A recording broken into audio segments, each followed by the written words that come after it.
过来看桃园机场，昨讲有一个查某人，因为对旅客大声咧喊，叫警察赶走。桃园机场嘛表示，类似的案件一个月大概拢有1、2件，最后拢是因为已经有影响到其他旅客，才会请警察来处理。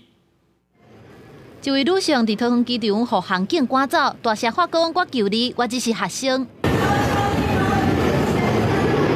一名疑似精神异常的女子在第一航厦 B1 美食街内大声咆哮骚扰旅客，经警方派员赶赴现场，发现该女子长期游荡滞留于机场，有多次骚扰旅客行为，严重影响航厦秩序。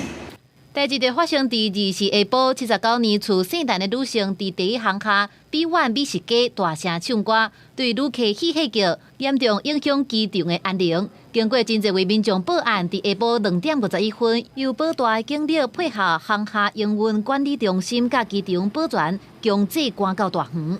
聊天还聊天是正常的，唱歌就会打扰到其他人。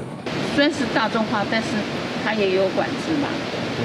而且像他经常那样出现的话，人家就会怀疑啦，怪怪的。这里很方便啊，有厕所啊，有水啊，有吃的啊，什么都有。对啊。